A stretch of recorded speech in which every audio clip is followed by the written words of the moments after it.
వచ్చి మరి ఇక్కడ ఉన్నది కరెక్ట్ కాదని కూడా మేము మరోసారి తెలియజేస్తున్నాం. రైట్, ఇదే విషయంపై ఒకసారి కదిరి రాము గారి దగ్గరికి వెళ్దాం. సోషల్ యాక్టివిస్ట్ అలాగే అడ్వకేట్ గారు కూడా ఉన్నారు. అయితే ప్రస్తుతం ఏదైతే మన మిత్రులు చెప్తున్నారో వాళ్ళు ఆధార్ కార్డ్ సంపించారు, వాళ్లకు రేషన్ కార్డ్స్ వచ్చాయి, వారికి డ్రైవింగ్ లైసెన్స్ కూడా వచ్చాయి. అంటే దీనికి అందరికీ మనకు ఏదైతే ఉన్నదో ఇప్పుడు వ్యవస్థ ఎంత దారుణంగా తయారైందో, డబ్బులు ఇస్తే ప్రతిదీ వాళ్ళు కొనుక్కున్నారు, వాళ్ళు తీసుకున్నారు. ఈరోజు పౌరసత్వం కూడా తీసుకున్నట్టు అనిపిస్తున్నది. ఈ విషయంలో మన ఏదైతే మనకు సంబంధించిన అధికారులు ఉన్నారో వీళ్ళ నిర్లక్ష్య వైఖరే ఈరోజు భారతదేశ భద్రతకు కూడా ముప్పు వాటిలే ఉండే విధంగా చెప్తున్నారు. ఈ విషయంపై మీరేమంటారండి రాము గారు? మీ ఫోన్ అన్మ్యూట్ చేయండి sir please, if you don't mind. ఇంకోటి ఎస్ మాట్లాడండి సార్. మీ ఫోన్ అన్మ్యూట్ చేయండి సార్, మాట వినబడతలేదు. మీ ఫోన్ అన్మ్యూట్ చేయండి.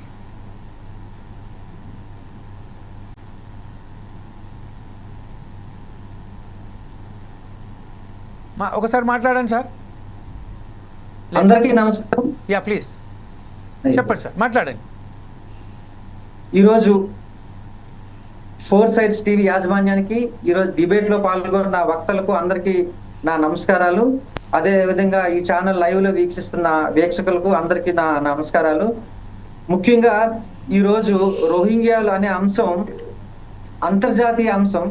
అటువంటి అంతర్జాతీయ అంశాన్ని ప్రజా ప్రయోజనాల దృష్ట్యా ఫోర్ సైడ్స్ టీవీ ఈరోజు ఈ అంశంపై డిబేట్ పెట్టడం ఎంతో అభినందనీయం. ఈ సందర్భంగా ఫోర్ సైడ్స్ టీవీ యాజమాన్యాన్ని అభినందిస్తున్నాను.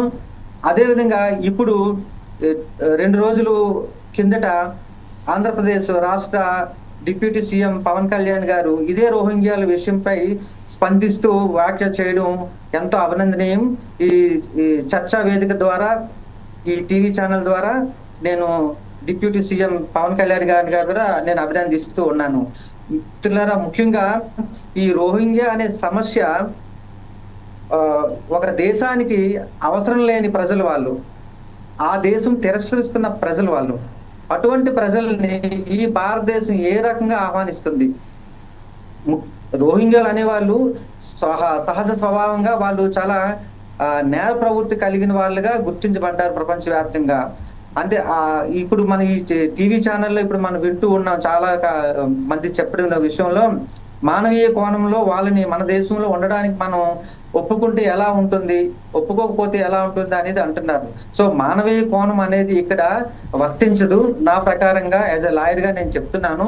ఎందుకంటే ఇప్పుడు ఇటీవల సుప్రీంకోర్టు కూడా చెప్పింది, ఈ భారతదేశం ఏమైనా చౌల్ట్రీయా, ఎవరైనా సరణ వస్తే వాళ్ళని కూర్చోబెట్టి పోషించడానికి, వాళ్ళకి బ్రతుకు తెరువును ఇవ్వడానికి అనేసి చెప్పిన అంశాన్ని కూడా మనం ఇక్కడ పరిగణలోకి తీసుకోవాల్సిన అవసరం ఎంతైనా ఉంది.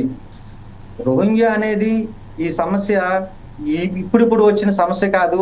ఇది ఎప్పటి నుంచో తక్కువగా తీసుకున్నా కూడా, ఇది భారతదేశానికి స్వతంత్ర రాక ముందు నుంచి ఉన్నా కూడా ఇది సమస్య. ముఖ్యంగా ఇది బర్మాకి, అదే విధంగా దాని పక్కనే ఉన్న మరో రాష్ట్ర దేశానికి సంబంధించిన అంతర్జాతీయ సమస్య. ఈ సమస్య కాస్త అక్కడ వాళ్ళు వదిలించుకుంటున్నారు, వాళ్ళకి అవసరం లేని ప్రజలు వాళ్ళు. ఇప్పుడు ముఖ్యంగా చెప్పాలి అంటే ఏదైతే ఈ బర్మా మయన్మార్ ఉందో వాళ్ళని యాజ్ ఎ సిటిజన్స్ గా అది గుర్తించట్లేదు. ఇక్కడ వాళ్ళు ఏంటంటే అసోసియేట్ సిటిజన్స్, అంటే పూర్తి స్థాయి సిటిజన్స్ కూడా కాదు. అటువంటి అసోసియేట్ సిటిజన్స్ మన భారతదేశానికి ఎలా వస్తున్నారు, ఈ భారతదేశంలో ఎలా వాళ్ళకి ఇష్ట వేస్తున్నారు, మరి దాన్ని ఎలా మనం ఆపాలి? నేను ఒకటే చెప్పదలుచుకున్నాను, ఏదైనా దేశ అంతర్గత విషయాల్లో కానీ, దేశ ప్రయోజనాల దృష్ట్యా కానీ రాజకీయ స్వార్థ ప్రయోజనాలు ఎదురు చోటు చేసుకోకూడదు. అటువంటి వాటికి మనం ప్రజలు చోటు కల్పించకూడదు. నేను ఈ సందర్భంగా ఒక చిన్న ఉదాహరణ చెప్పదలుచుకున్నాను. బహుశా అది ఫిజీ అనుకుంటాను. ఆ ఫిజీలో భారతీయులు, అక్కడ స్థానిక ప్రజలు 50-50 అంటూ 1-2% తేడాతో ఉంటారు.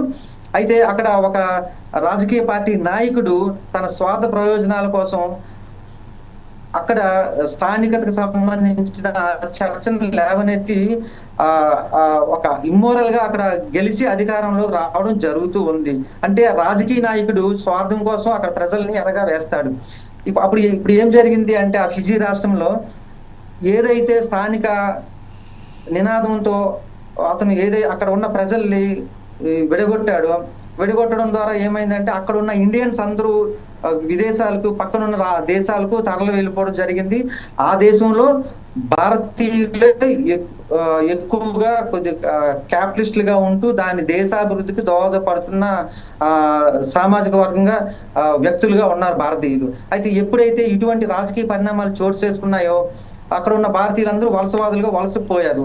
తిరిగి మళ్ళీ భారతదేశానికి కూడా రావడం జరిగింది. ఇప్పుడు ఏం జరిగింది, ఒక్క నిమిషంతో క్లోజ్ చేస్తాను. ఇప్పుడు ఏం జరిగింది అంటే అక్కడ ఆ దేశంలో ఇప్పుడు ఎప్పుడైతే ఈ భారతీయులందరూ వలసపోయారో ఇప్పుడు ఆ ఫిజీ దేశస్తులు ఆ దేశాన్ని నడుపుకోలేని పరిస్థితి. ఇప్పుడు ఆ ఫిజీ దేశంలో తినడానికి కూడా తిండి లేని పరిస్థితికి వచ్చేస్తుంది. ఒకప్పుడు అన్ని విధాలుగా మంచి ఆర్థికంగా అభివృద్ధి చెందిన ఫిజీ దేశం ఈ రోజు నష్టపోయింది. అంటే ఒక నాయకుడి స్వార్థ ప్రయోజనాల కోసం అక్కడ క్లాసెస్ తీసుకొచ్చి ఆ దేశానికి నష్టం చేశాడు. అదేవిధంగా ఇప్పుడు మన దేశంలో రోహింగ్యాలను ఎవరు పెంచి పోషిస్తున్నారు, రోహింగ్యాలకి ఎవరు గేట్లు తెరుస్తున్నారు, ఏ రాష్ట్రం నుంచి ఈ రోహింగ్యాలు చొరబడుతున్నారు, ఇది కూడా మనం ఆలోచించాల్సిన విషయం. దీన్ని కూడా జాతీయ భద్రత దృష్ట్యా జాతీయ భద్రతా వర్గాలు కూడా దీన్ని దృష్టిలో పెట్టుకొని రాజకీయాలకు అతీతంగా దీన్ని సెటరేట్ చేయాల్సిన అవసరం ఎంతైనా ఉంది. ఇదే విషయంపై మనం ఒకసారి ప్రొఫెసర్ అన్వర్ ఖాన్